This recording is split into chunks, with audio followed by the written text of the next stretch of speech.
factors. I'll tell you when I knew the world was going crazy. Weight Watchers is offering fucking those shots. Ozempic shots? Yeah. Yeah, well, there's a lot of money in those shots, Joey Diaz. I don't know if you know that. No, I didn't. Oh, yeah. Do you know that those weight loss drug shots, like these peptides, it's one of the biggest weight loss markets that's ever existed, that gets emerged. They're everywhere now. Everywhere. Like, what are the? How many people are on Ozempic and Wegovy and all these other? Like, what's the numbers? GLP-1. Yeah, agonists or whatever they are. That's not a free ride either. Brian Simpson tried that shit and got wrecked. He's one of the few people, like a certain percentage of people, they have a bad side effect, and he was one of those. Terrible gastrointestinal pain, like he was in agony. Really? Yeah. He had to quit it right away.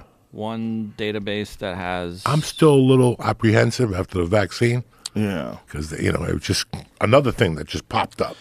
Yeah. If you had been talking about it for a few years, I would have jumped on it, but it just popped up. Well, some people, Brigham supports it.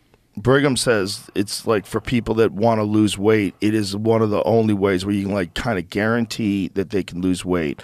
But, there's the argument about that a lot of people are losing muscle mass and they're losing bone mass along with the weight. He's saying, yeah, but that's because they're not doing it right. And they should also do it with peptides. And he said they should do it with resistance training. Well, the guy I really know that he even talked to me about it. He goes, Joey, consider it. So look at this. It says 1.7% of people in the U.S. have been prescribed a semaglutide medication in 2023, up 40-fold over the past 5 years. So I never even heard of it before 2022. No.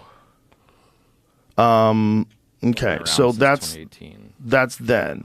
So 1.7% now. So somewhere in the neighborhood of 2 million people are on it in this country. Now, my friend said if you do it correctly, he goes, what happened was doctors prescribed it to you, and nobody did the fucking research on it. So they did the wrong dose? I work out with a guy, Joe, Fit for the Life, Tom, this motherfucker. He's very smart, like you. Very, like, this is his thing. And I asked him once, because he asked me, he goes, have you ever considered it? I go, I don't know. Do you recommend it? And he goes, let me tell you something. If you do it correctly, it'll work. He goes, I read into a bunch of studies, but he goes, what they don't tell you is you have to change your eating. You have to eat the protein first on your dish because you're going to get too full by the time you get to your carbs. So he goes, people were eating it and eating salad, and that's why they were losing the muscle mass and everything. That makes sense. You got to double your protein intake. Now, like a bodybuilder needs 150 to 180 grams of fucking protein a day. Joe, I could squeeze out 100 if I'm lucky, buddy.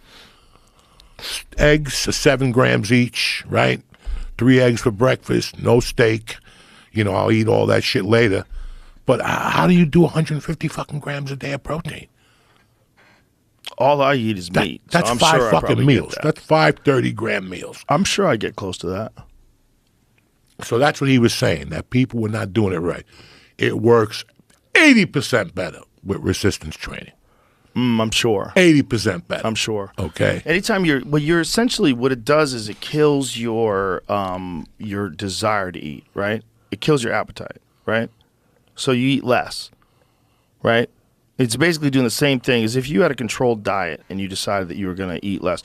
When you're going into starvation mode, so you're burning off more calories than your body consumes, your body's going to start eating its tissue. You're gonna eat some muscle mass. You're gonna eat some because you're just not doing. But if you did do it with peptides and you did do it with weightlifting, I would imagine you probably. Imagine a lot of that 35% they're talking about is like people didn't do anything. I bet a lot of people just took the shots, and especially if they're overweight already and drinking alcohol. They don't have a healthy lifestyle. And shit. No. Yeah, but I do know that some people get side effects, and that was Brian. Brian got one of the bad side effects. They're pretty common. Enough people get them to that it's something you have to consider. I called you about the peptide, and then you turned me on. Thank you again for the stem cells today. Yeah, I hope they help your knee, man. I didn't pass out. Good, beautiful. I didn't faint. I had to leave you in the room. I knew, like, they were No, saying I wish Joey's you would've- freaking out about needles.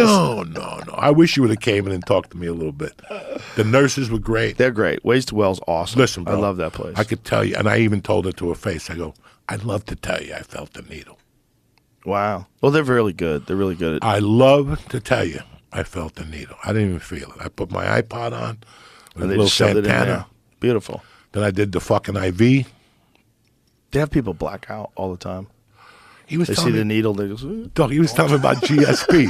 He was telling me about GSP scared of needles. that's hilarious. Dog, Isn't that funny? I'm That guy? telling you that it is the weirdest fear that you could ever fucking have.